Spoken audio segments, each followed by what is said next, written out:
اسلام اور امن، یہ دو الفاظ اکثر ایک ساتھ سنے جاتے ہیں، لیکن کیا ہم نے کبھی سوچا ہے کہ ان کا آپس میں رشتہ کیا ہے؟ کیا یہ صرف سطحی ہے یا اس کی جڑیں بہت گہری ہیں؟ چلیں آج ہم اسلامی تاریخ کی روشنی میں اسی تعلق کو سمجھنے کی کوشش کرتے ہیں۔ تو بنیادی سوال یہی ہے، اسلام اور امن کا آخر رشتہ کیا ہے؟ اکثر لوگ سوچتے ہیں کہ اسلام اور سلام سننے میں ایک جیسے لگتے ہیں، تو کیا یہ بس ایک اتفاق ہے یا اس کے پیچھے کوئی گہری لسانی اور تاریخی حقیقت چھپی ہے؟ آئیے مل کر اس گتھی کو سلجھاتے ہیں۔ اچھا، تو اس پوری بات کو سمجھنے کے لیے ہم کیا کیا دیکھیں گے؟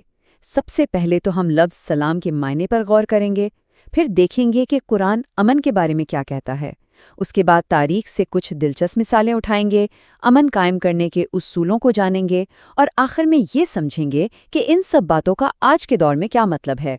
تو چلیے شروعات کرتے ہیں بالکل بنیاد سے، ایک لفظ سے، ایک ایسا لفظ جو اس ساری گفتگو کی جڑ ہے۔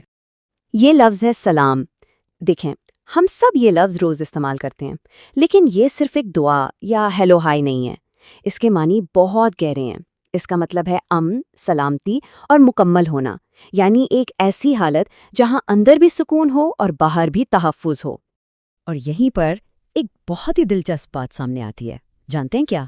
لفظ اسلام اور سلام دونوں ایک ہی عربی جڑ سے نکلے ہیں، سین لام میم۔ تو یہ جو لسانی تعلق ہے نا، یہ خود بتا رہا ہے کہ خدا کی رضا کے آگے سر جھکانے کا مطلب ہی امن اور سلامتی کے راستے پر چلنا ہے۔ یہ دونوں الگ الگ نہیں ہیں۔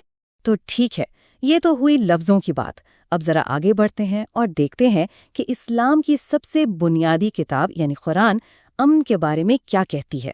قرآن میں سورہ الانفال کی یہ آیت دیکھیں، یہ امن کی طرف جھکنے کا کتنا واضح حکم دیتی ہے۔ صاف صاف کہا گیا ہے کہ اگر دوسرا فریق امن کی طرف آئے تو تم بھی اس کی طرف جھکو اور اللہ پر بھروسہ رکھو۔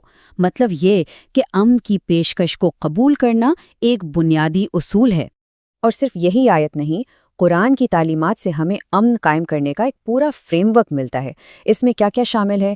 عدل یعنی انصاف پر بہت زور دیا گیا ہے، معاف کر دینے یعنی عفو کی بہت اہمیت بتائی گئی ہے، معاہدوں کو ہر حال میں پورا کرنے کا حکم ہے، اور اگر کبھی جنگ کی نوبت آ بھی جائے تو اس کے بھی واضح اصول ہیں۔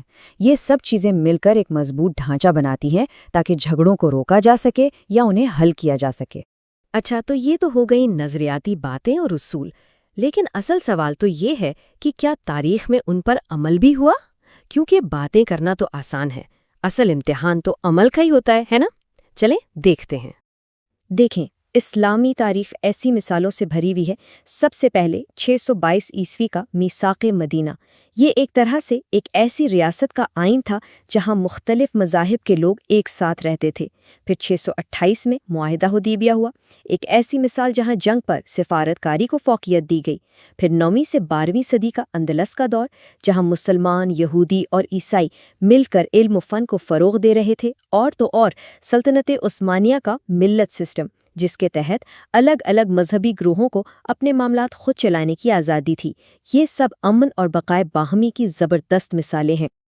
لیکن تاریخ کو پوری ایمانداری سے دیکھنا بھی بہت ضروری ہے۔ ایک طرف جہاں قرطبہ جیسے شاندار دور تھے، تو دوسری طرف تاریخ میں جنگیں بھی ہوئیں، فتوحات بھی ہوئیں اور اندرونی جھگڑے بھی ہوئے۔ تو اصل بات یہ ہے کہ امن ایک آئیڈیل تھا، ایک منزل تھی جس تک پہنچنے کی کوشش ہمیشہ کی جاتی رہی۔ بھلے ہی حقیقت ہمیشہ اس آئیڈیل جیسی نہ رہی ہو، لیکن یہ کوشش، یہ جدوجہد خود تاریخ کا ایک اہم حصہ۔ تو اب سوال یہ پیدا ہوتا ہے کہ امن قائم کرنے کے لیے کوئی باقاعدہ طریقہ کار، کوئی سسٹم بھی تھا؟ چلیں اب ذرا اس کے قانونی اور سفارتی پہلوؤں پر نظر ڈالتے ہیں۔